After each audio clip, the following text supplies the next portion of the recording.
Récemment, je travaillais avec un artiste et il était en galère pour se faire des nouveaux contacts. Plus précisément, il avait envie de trouver des compositeurs dans le même délire ou alors tout simplement les compositeurs de projets et morceaux qu'il aime bien et il savait pas comment s'y prendre. Alors l'idée de la vidéo d'aujourd'hui, c'est pas juste de trouver une manière de contacter des compositeurs avec lesquels tu aimerais travailler, mais plutôt en général de trouver des contacts dont tu as besoin de l'industrie pour faire évoluer tes projets. Et donc du coup aujourd'hui, l'enjeu de la vidéo pour moi, c'est de te montrer comment faire. Juste avant que je te montre comment faire, n'oublie pas de t'abonner, d'activer la cloche et de liker cette vidéo. Déjà, premièrement, ça m'envoie de la force. Ensuite, ça me permet de savoir si t'aimes ce contenu ou pas, donc si ça sert à quelque chose ou pas que je continue de le faire. Et la dernière chose, c'est que plus il y aura d'abonnés sur cette chaîne, plus ce sera simple pour moi de ramener des invités prestigieux entre guillemets. Et surtout, ça me permettra de créer de plus en plus d'opportunités pour ta carrière à toi. Parce que l'objectif de cette chaîne, c'est aussi, à travers tous les intervenants que je vais faire venir sur cette chaîne, d'apporter à toi et à tous les autres abonnés plus de possibilités pour développer votre carrière. Revenons au sujet. Il y a deux sites que j'utilise pour trouver les contacts que je cherche, mais aussi pour trouver leurs coordonnées dans le but de les contacter. Le premier site, il est plutôt connu, il s'appelle Genius. Alors, on va se faire l'exemple ensemble, comme ça tu vas comprendre tout de suite pourquoi est-ce que Genius c'est utile. On se retrouve sur Genius. Genius c'est quoi? C'est un site qui répertorie beaucoup de musique, c'est un site américain qui répertorie toutes les sorties, qui a son propre système de charts, qui permet d'aller voir, il y a pas mal d'articles aussi, et ça te permet aussi d'aller voir les lyrics, mais surtout les crédits. Et donc je vais te montrer comment on va récupérer non seulement les crédits qu'il y a sur un album, par exemple, et aussi comment est-ce qu'à partir de ces crédits-là, on va réussir à retrouver l'adresse mail de la personne. Au moment où je tourne cette vidéo, il y a à peu près 2 semaines, Hamza a sorti son projet Sincèrement.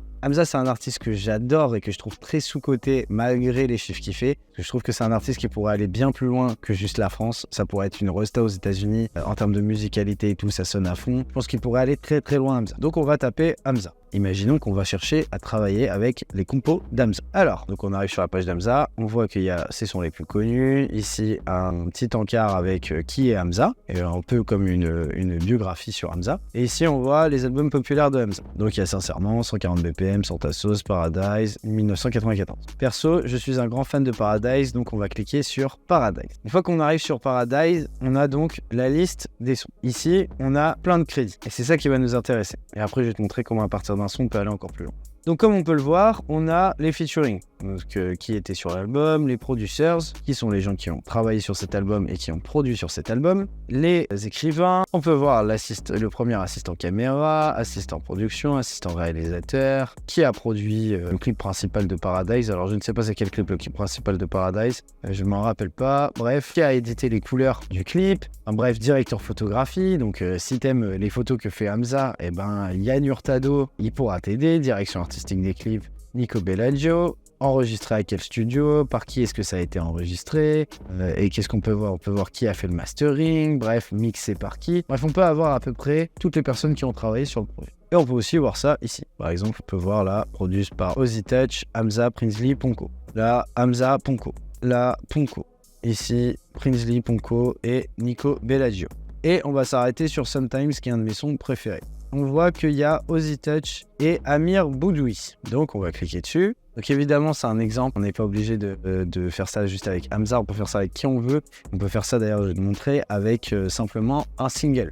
On arrive sur la page de Sometimes. Donc on voit Hamza ici, produit par Ozzy Touch et Amir Boudoui. Ici on peut voir les lyrics, évidemment, bon bref, vous connaissez. Et ici on a tous les crédits. Donc on peut voir qui a écrit, qui a fait la production exécutive, qui a produit, donc Parlophone, Just Woke Up, Warner, X118, 13 Records, qui a mixé, qui a enregistré, qui a masterisé, et la date de sortie. Dépendant des sons, évidemment, il y a plus ou moins de crédits. C'est vrai que si tu cherches par exemple aux États-Unis, je sais pas, sur The Weeknd, tu vas avoir bien plus de crédits parce que généralement sur les grosses productions des Américains, on a beaucoup plus de crédits parce que il y a beaucoup plus de personnes qui travaillent dessus. Il faut revérifier par beaucoup plus de personnes. On a rarement qu'un compositeur ou qu'un écrivain. On est plutôt autour de 3 à 4 minimum. Et là, par exemple, on voit pas les éditeurs, ce qui est pas toujours le cas. Je pense que 13 Records, ils sont éditeurs. Mais bref. Donc, comme on peut voir, Just Woke Up, c'est un label belge qui est affilié à Rex 118, qui appartient à Warner. Et Parlophone, pareil, si je dis pas de bêtises, Parlophone, ça appartient aussi à Warner. Pour nous, ce qui nous intéresse, c'est de retrouver qui a composé ça. On voit Ozzy Touch et Amir Boudoui. Ozzy Touch, bon, c'est quelqu'un de très connu, ça va peut-être être un peu plus compliqué de le contacter. Par contre, Amir Boudoui, c'est quelqu'un d'un petit peu moins connu, qui pèse quand même de ouf. Donc, Straight Fake Blues, Amir de chez 13 Records, comme on peut voir, Amir Boudoui. Donc on a trouvé son contact. On peut voir qu'il a travaillé avec Dizzy, avec Booba, avec Vita, avec Booba, avec Hamza, avec La Fouine, avec Jams. Bref, c'est un mec qui pèse, qui a pesé de ouf aussi à l'ancienne. Donc on va tout simplement prendre son nom. Parce que jusque-là, tu me dis, bon, tu m'as rien appris, je suis sur Genius, je vois les crédits, on va pas aller très loin avec ça. Mais c'est là que toute la subtilité arrive. Donc Google, on va mettre SACEM répertoire. Ici, on va arriver sur le premier lien qui est répertoire.sacem.fr. Répertoire des œuvres de la SACEM. C'est là que tout le twist se fait. Qu'est-ce que c'est que le répertoire des œuvres de la SACEM? Donc c'est très simple. Ça permet de retrouver une œuvre dans le répertoire de la SACEM. Il faut savoir que la SACEM, c'est un organisme de gestion des droits en France. On a des équivalents aux États-Unis comme BMI ASCAP ou au Canada par exemple la SOCAN. Chercher une œuvre parmi les 11,8 millions d'œuvres les plus récemment utilisées. Donc on peut chercher par œuvre, soit on cherche par nom de créateur. Nous pour le coup on a le nom du créateur. Donc on va coller le nom du créateur. Amir Boudoui. On arrive, il y a 99 œuvres correspondantes. On voit le premier, Vibes, Amir Boudoui et Sem Adkas qui ont composé avec en éditeur Because Edition, 13 Records, BMJ Right. Et on voit que l'auteur c'est Hamza. Hamza Al-Farisi, donc Hamza. On va aller voir juste ici sur ce bouton-là dans Détails.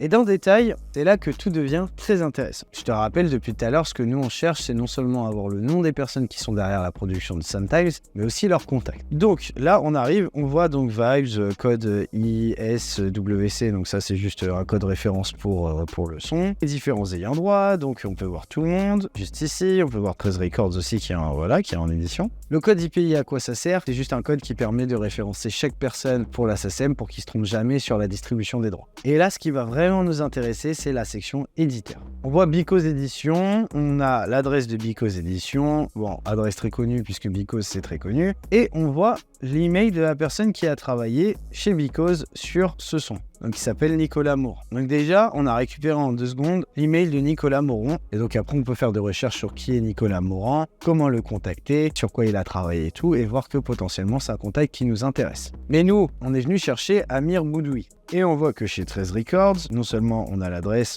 normale, on est obligé d'avoir l'adresse, mais surtout, on a l'adresse email. Et donc, on voit qu'en 5 minutes, on est passé de ne pas savoir qui a fait Sometimes à savoir que Amir Boudoui dirige 13 Records visiblement. Et en plus de ça, on a eu son adresse. Donc, on peut le contacter. On peut le contacter pour différentes raisons. On peut le contacter parce qu'on aimerait avoir ses prods, mais on peut aussi le contacter parce qu'on aimerait lui envoyer des top lines et lui montrer notre travail sur des top lines. Et donc, par exemple, si tu top line au quotidien, essayez de voir avec lui, lui montrer à peu près des exemples de ce que tu fais en top line et tout, pour tout simplement derrière lui dire que tu aimerais bien top liner sur ses sons. Ça va avoir quoi comme avantage? Ça va avoir l'avantage déjà que tu crées du réseau, ensuite que tu peux top liner potentiellement pour des artistes que tu apprécies, et ça fait des droits en plus si jamais il y a placement, tout ça.